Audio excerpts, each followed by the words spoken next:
स्वदेशी और सनातन जीवन पद्धति जो सार्वभौमिक है, वैज्ञानिक है और सर्वहितकारी है, ये लोगों की जीवन पद्धति बने। हम आश्वस्त हैं कि योग आयुर्वेद स्वस्थ लोगों की जीवन पद्धति बनेगा। रोगियों के लिए एक विश्व चिकित्सा पद्धति के रूप में अभी ऑल्टरनेटिव ट्रीटमेंट सिस्टम कहकर के आयुर्वेद का जो उपहास उड़ाया जाता है,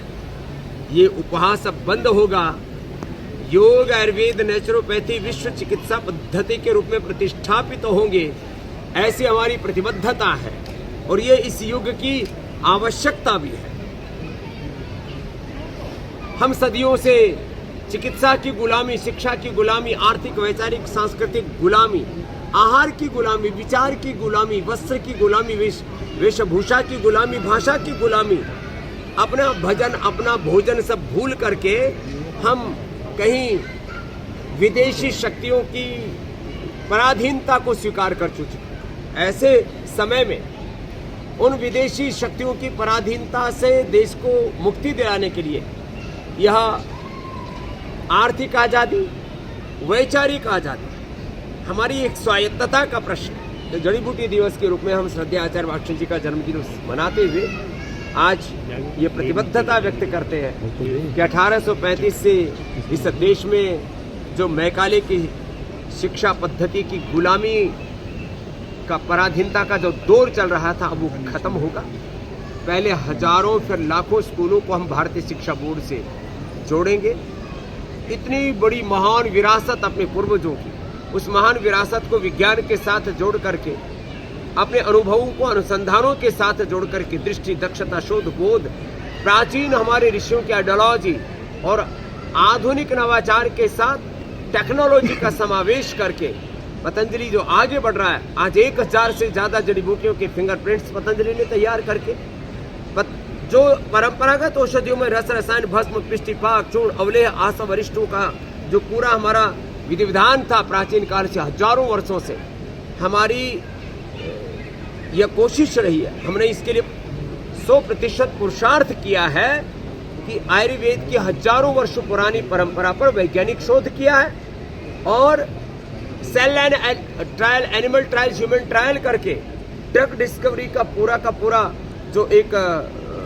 क्रम है, उस उपक्रम को पूरा करते हुए, ड्रग डिस्कवरी का जो पूरा साइकिल है उसको पूरा करते हुए, लीवर फेलियर के, किडनी फेलियर के लिए research and evidence based Ayurveda की औषधियां तैयार की है। जब देश के प्रधानमंत्री जी पतंजलि फाउंडेशन के उद्घाटन पर आए, तब उन्होंने कहा था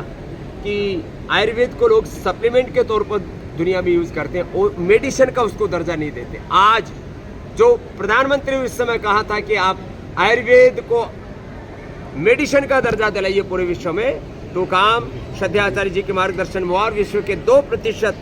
टॉप 2% आयुर्वेद विश्व के साइंटिस्टों की श्रेणी में पूज्य आचार्य जी का नाम आता है। और आयुर्वेद में तो इकलौता नाम पूरी दुनिया में पिछले 5-7 सालों से पूज्य आचार्य श्री का आ रहा है। और मात्र वर्ल्ड के 2% साइंटिस्टों में सम्मिलित होना बड़ी बात नहीं है। आयुर्वेद के क्षेत्र में जो सदियों से नहीं हुआ, ज्ञान तो था, उस पर वैज्ञानिक अनुसंधान नहीं था, वो काम पतंजलि से आज liver failure, kidney failure, type 1, type 2, type 3 diabetes और डायबिटीज की कॉम्प्लिकेशंस, बीपी और बीपी की complications, brain stroke, heart attack, kidney failure आदि, थायराइड और थायराइड की कॉम्प्लिकेशंस, इसी तरह से वात पित्त त्रिदोष से लेकर के सारे communicable disease, non communicable disease, lifestyle disease, chronic और इनक्योरेबल डिजीज को, जेनेटिक डिजीज तक को रिवर्स करके हमने रियल वर्ल्ड एविडेंस अर्थात प्रत्यक्ष प्रमाणों के द्वारा और scientific evidence, research evidence based medicine बना करके ये सारा कार्य संपन्न हुआ है पतंजलि से। तो आज पूरी दुनिया के लिए पतंजलि एक प्रेरणा है। एक बात ये कह करके कि जो कार्य WHO नहीं कर पाया, जो कार्य दुनिया की बड़ी बड़ी सरकारें नहीं कर पाई, यहाँ तक कि भारत सरकार भी नहीं कर पाई,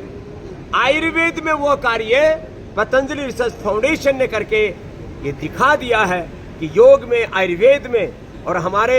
सनातन ज्ञान परंपरा में ऋषियों की विरासत में इतना बल है, इतनी ताकत है कि हम पूरी दुनिया को स्वस्थ कर सकते। तो एक स्वस्थ भारत और स्वस्थ विश्व का सपना जो पतंजलि का है, उसको साकार करने के लिए आज जड़ी बूटी दिवस पर, श्रद्धेय आचार्य श्री के जन्म दिवस पर हम ये अपनी प्रतिबद्धता व्यक्त करते हैं कि ऐसे हम योग, आयुर्वेद और सनातन धर्म का गौरव बढ़ाते रहेंगे। भारत माता की, मानवता की, गौ माता की सेवा करते रहेंगे। अंतिम श्वास तक हमारा ये सेवा का क्रम चलता रहेगा। हम दिनचार रहे ना रहे, तेरा वैभव अमर रहे माँ। पथ का अंतिम लक्ष्य नहीं है सिंहासन चढ़ते जाना, सकल समाज को लिए साथ में आगे को बढ़ते जाना।